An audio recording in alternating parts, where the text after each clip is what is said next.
Es la mañana del 26 de julio de 1890.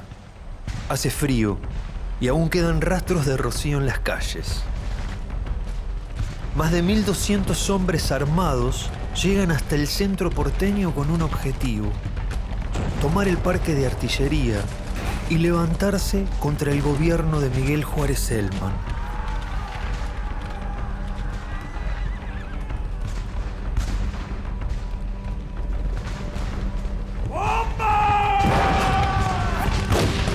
La crisis es tan grande que nadie le ve una salida, y lo que empieza como una rebelión se transforma en una batalla feroz.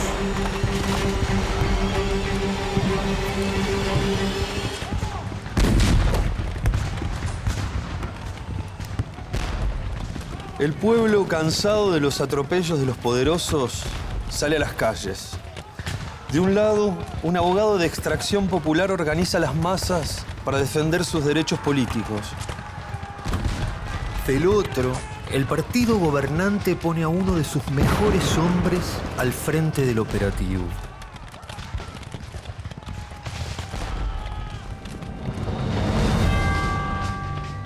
Carlos Pellegrini es el vicepresidente de la nación.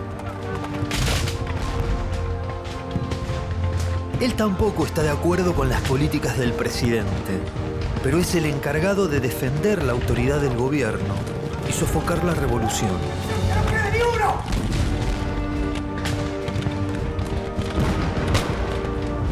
Su actuación es tan decisiva que al final de la revuelta será el nuevo presidente de la nación.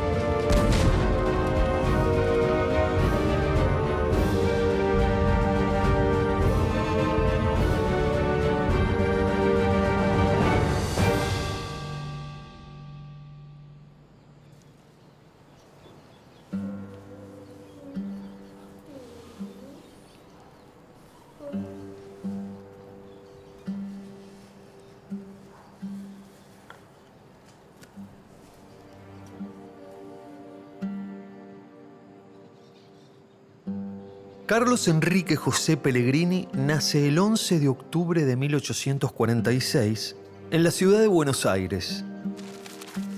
De familia inmigrante, su madre es de ascendencia inglesa y su padre un ingeniero italiano que llega al país para construir el puerto de Buenos Aires. Pero los vaivenes políticos dejan el proyecto estancado. Años después, será su propio hijo, ya como presidente de la nación, el que concrete la obra.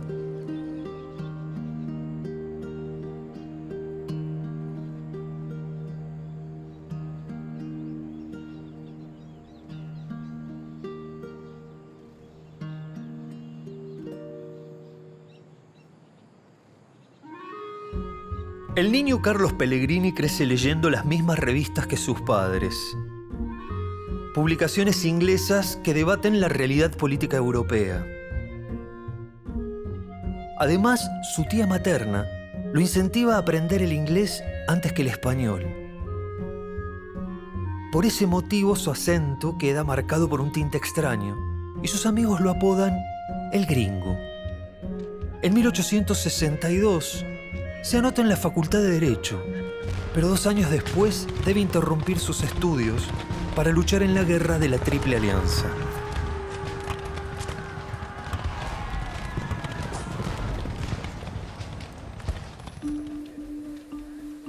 De nuevo en Buenos Aires, consigue trabajo como periodista en el diario La Prensa.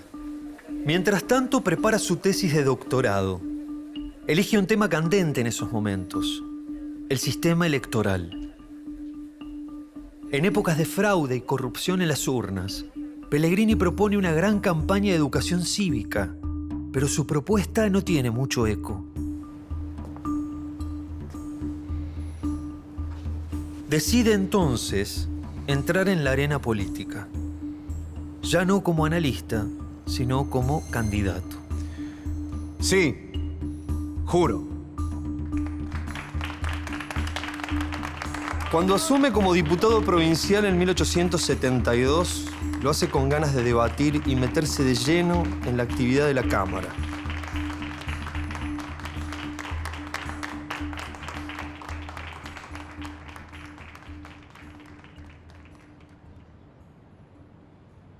Yo creo que es un error querer por medio de leyes de este género modificar las costumbres de un pueblo. ¿Qué necesidad hay de decir, no ha de andar usted con zapatos altos, pues se harán mal los pies? Son tiempos de conformación para el Estado Nacional. Aún quedan por legislar asuntos claves para la administración. Es el caso de la Ley de Aduana, que llega al Congreso en 1876 y enciende el debate. No, señores. Dejemos que la gente use lo que guste y lo que pueda usar. Dejemos que anden en carruajes lujosos aquellos que puedan hacerlo. ¿Qué necesidad hay de modificar las costumbres de un pueblo? Quien habla es Norberto de la Riestra, ministro de Hacienda. Viene al Parlamento a defender el proyecto económico del gobierno. Es una propuesta puramente liberal que deja sin protección a la producción nacional. Pellegrini no duda en alzar su voz.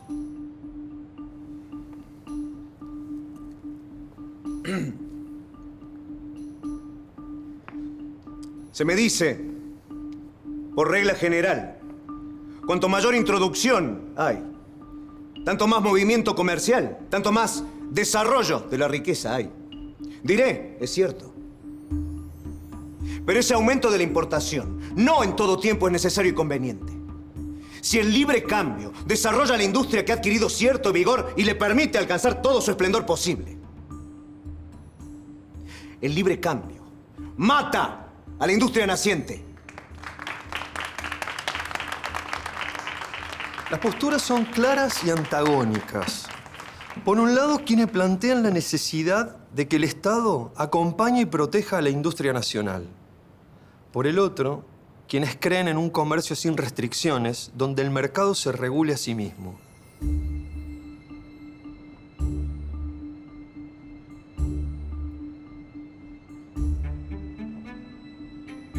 Para Pellegrini, el progreso está ligado al desarrollo.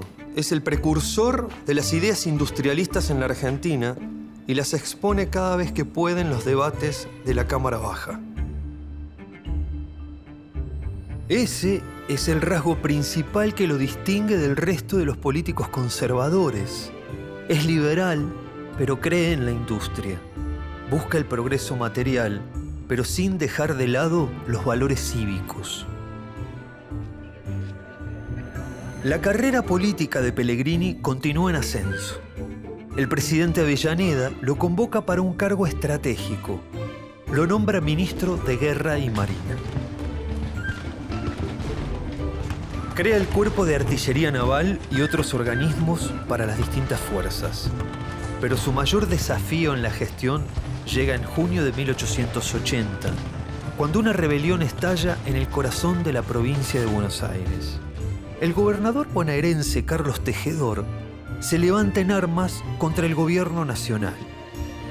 El eje de la disputa es la Ley de Federalización, una normativa que le quita a la provincia de Buenos Aires el territorio de la capital. Pellegrini se pone al mando de las tropas del gobierno y enfrenta a las milicias de Tejedor. En distintos puntos de la ciudad se libran los combates que dejan más de 3.000 muertos.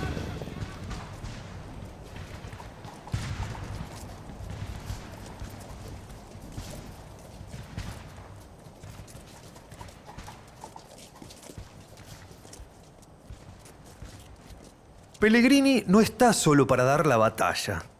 Como ministro, coordina las tropas leales al gobierno. Pero quien las encabeza es Julio Argentino Roca.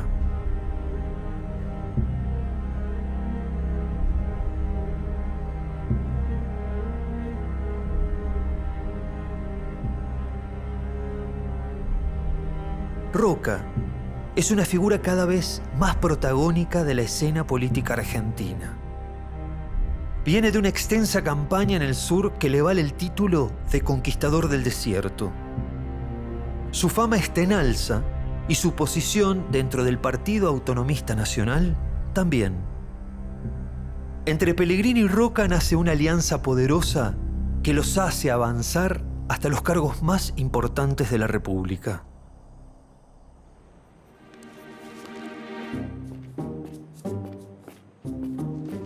Del ministerio, Pellegrini pasa a ocupar el rol de legislador. Asume su banca en el Senado e impulsa varios proyectos. Uno de ellos consiste en retomar la construcción del puerto de Buenos Aires. Se trata de aquel emprendimiento de su padre que había quedado trunco. Mientras tanto, Roca se pone al frente de la presidencia. Paz y administración es la consigna de su gobierno.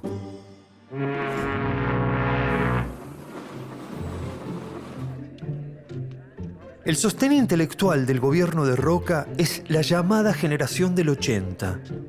Carlos Pellegrini, Miguel Cané, Luis Sáenz Peña son algunos de sus principales referentes. Tienen la mirada puesta en Europa, con una idea de progreso ligada al liberalismo. Por esos años la Argentina se consolida como granero del mundo. Pellegrini, un ferviente industrialista, viaja a Estados Unidos y Canadá para traer nuevas ideas de desarrollo. También se promulgan reformas clave. Se crea el registro civil y la ley que garantiza la educación laica, gratuita y obligatoria.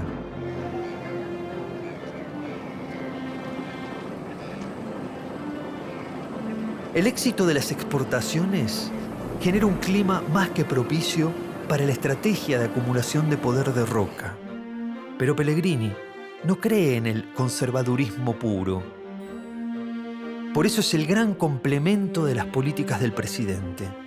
Es el más valiente a la hora de sofocar rebeliones y el más razonable a la hora de sentarse a negociar con los adversarios. Soy conservador y conciliador, por temperamento y por convicción. Condeno la intransigencia política, que es una clase de fanatismo. Porque creo que Dios iluminó a los hombres con un rayo de su inteligencia para que les sirva de guía y de luz en el camino de la vida.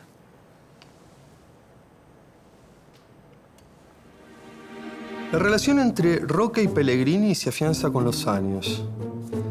Cuando en 1886 llega el fin de su mandato, Roca se prepara para dejar la presidencia, pero no el poder. Elige como candidatos a sucederlo a dos de sus hombres de confianza. La fórmula la encabeza su cuñado Miguel Juárez Celman y la completa Carlos Pellegrini. En tiempos de elecciones fraudulentas, el triunfo está asegurado. A pesar de llegar con todo el apoyo político, el gobierno de Juárez Celman se debilita rápidamente. La economía está en una crisis profunda. El peso se devalúa, los precios aumentan y la deuda externa se vuelve impagable. Pero lo más grave es que Juárez Celman busca concentrar todo el poder en su pequeño círculo de colaboradores, sin dejar absolutamente nada para las demás fuerzas políticas, que al llegar el mes de junio de 1890 se agrupan para entrar en acción.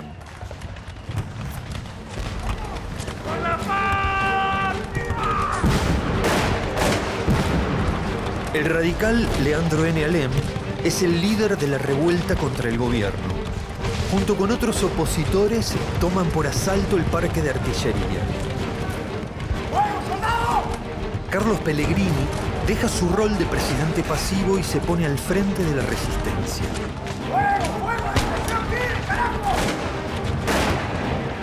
El combate es arduo y extenso.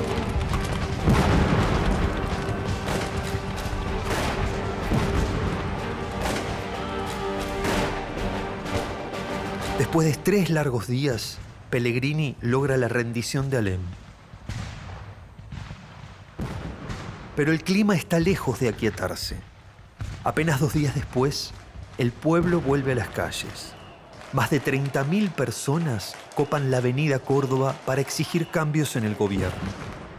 En respuesta, el presidente Juárez Celman renueva su gabinete, pero ya nada alcanza. Aristóbulo del Valle, senador opositor, hace una explosiva denuncia contra el gobierno por manejos fraudulentos de fondos públicos. La situación se vuelve insostenible. y los propios legisladores oficialistas le piden la renuncia a Juárez Celman. Todas las miradas apuntan a Pellegrini como nuevo presidente. Pero la crisis económica es tan grave que vuelve ingobernable el país. Para asumir, pone una sola condición. Sé que no tengo que explicarle que la situación que atravesamos es muy crítica. Sé que tampoco tengo que explicarle que lo que pedimos es muy arriesgado. Pero la situación nos obliga. Así que le pregunto sin más rodeos. ¿Está dispuesto a ayudarnos? Pellegrini convoca a las cabezas del poder económico, banqueros, estancieros y comerciantes. Les hace una propuesta arriesgada. Quiere que pidan un empréstito de 15 millones de pesos. Es para pagar los vencimientos de la deuda externa, que vencen en tan solo una semana. ¿Y nosotros? ¿Qué beneficio obtendríamos de todo esto? Mi compromiso es llevar adelante un gobierno austero. Argentina está en crisis y necesita un cambio de timón.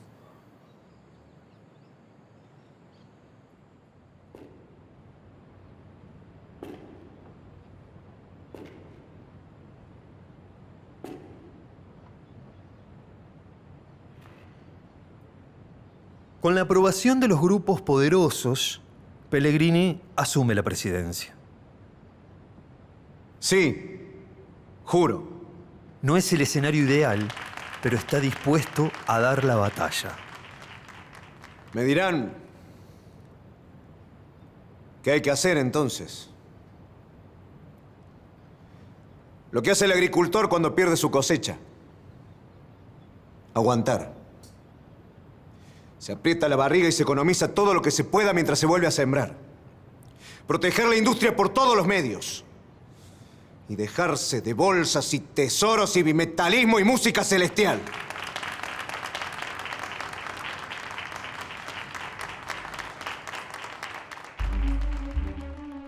Pellegrini arma un equipo de gobierno plural. En el gabinete están sus compañeros del Partido Autonomista Nacional y también dirigentes de la Unión Cívica.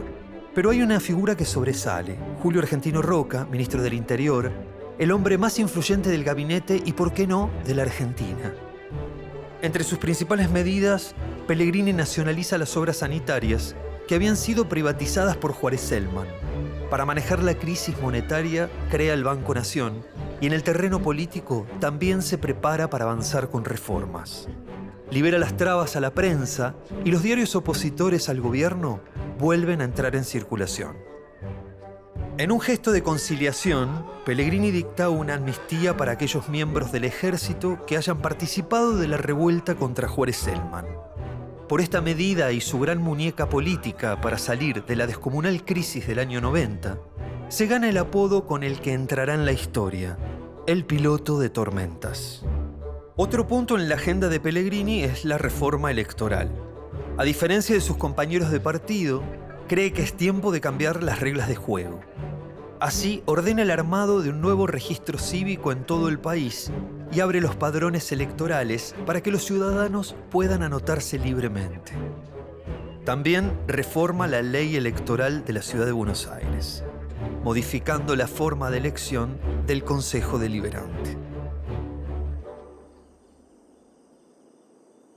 Para muchos, estos cambios no alcanzan. Aunque Pellegrini tenga otra impronta, no deja de ser un gobierno conservador. Y las clases populares siguen siendo las más postergadas.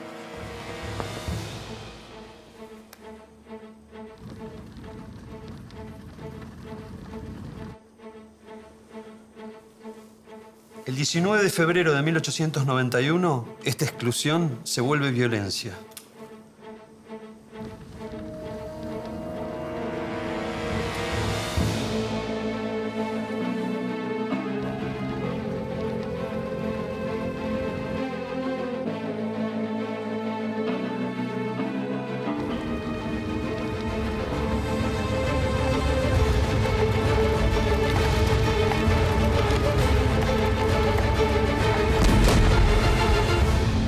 A pocos metros de la casa de gobierno, un joven hijo de inmigrantes atenta contra la vida del ministro Roca.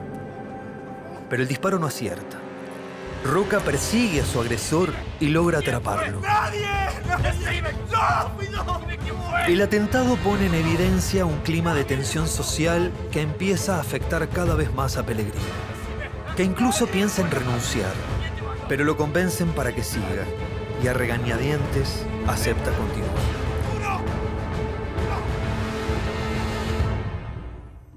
En 1892 se convoca elecciones. El sector modernista de los conservadores apoya la candidatura de Roque Sáenz Peña, uno de los insurrectos de la Revolución del 90 que busca terminar con el poder desmesurado de Roca.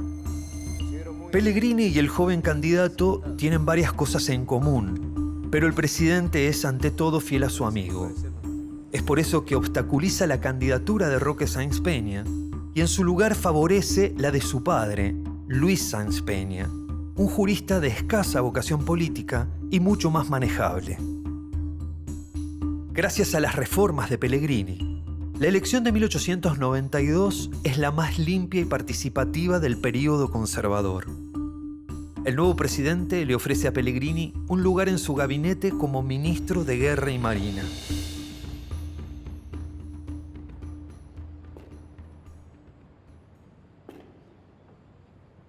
Sin dudarlo, Pellegrini rechaza la oferta. Después de años intensos de gestión, siente que es momento de salir de escena.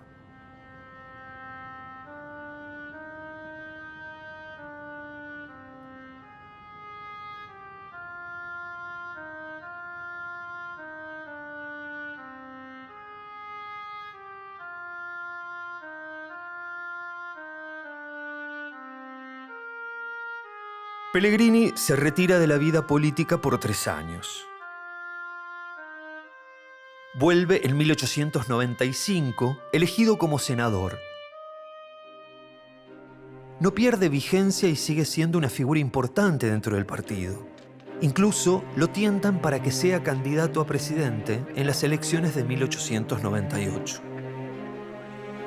Pero él dice que no, y el elegido es una vez más Julio Argentino Roca. Roca empieza su segundo mandato como presidente y cuenta con Pellegrini como su hombre de confianza en el Parlamento. Pero después de años de una estrecha colaboración, la alianza entra en crisis. Son tiempos agitados para la Argentina. Los reclamos de los trabajadores y de la oposición ganan las calles. Pellegrini es de los que cree que es tiempo de abrir la política a todos los sectores. Roca, en cambio, propone seguir con el poder en manos de unos pocos. Estas diferencias empiezan a tensar la relación entre ambos líderes. Señores, es absolutamente urgente y necesario dejar de lado nuestras diferencias y trabajar por el bien común. En 1901, Roca se encuentra con problemas económicos. Le pide a Pellegrini que arme un proyecto legislativo que lo saque del apuro. Pellegrini arma una propuesta y trata de imponerla en la Cámara.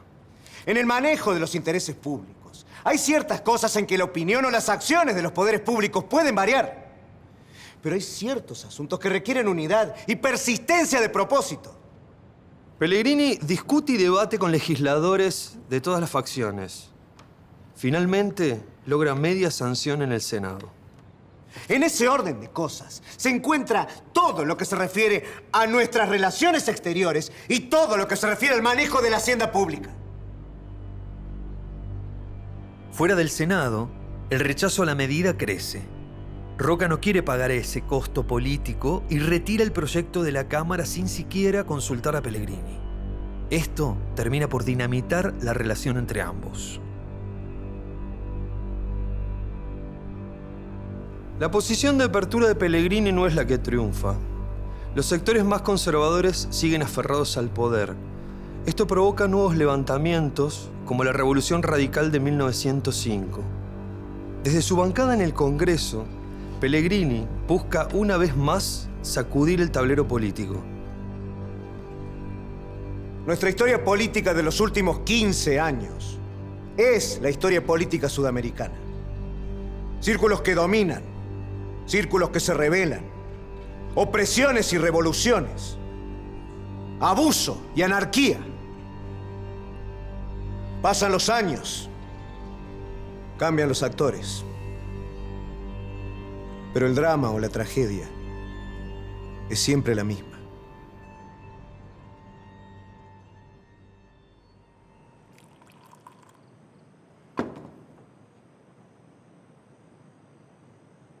La salud de Pellegrini se deteriora aceleradamente. Y el 17 de julio de 1906, a los 59 años, muere. Con él se va también la posibilidad de un cambio dentro del Partido Conservador, pero queda instalada la expectativa por una profunda reforma electoral. Roque Sáenz Peña, una suerte de heredero político de Pellegrini, es quien recoge el guante. En 1912 se concreta la ley que garantiza el voto universal, secreto y obligatorio. Es interesante la trayectoria de Pellegrini. Comienza en el núcleo más duro del partido y termina siendo el líder que pide los cambios más profundos. Siempre con la convicción de luchar por un futuro mejor. Así lo plantea en sus últimos escritos. Llego con menos ilusiones, con menos entusiasmos, con más experiencia. Pero vengo con la misma fe ciega en el porvenir de mi país y la misma resolución de servirlo hasta donde mis fuerzas alcancen.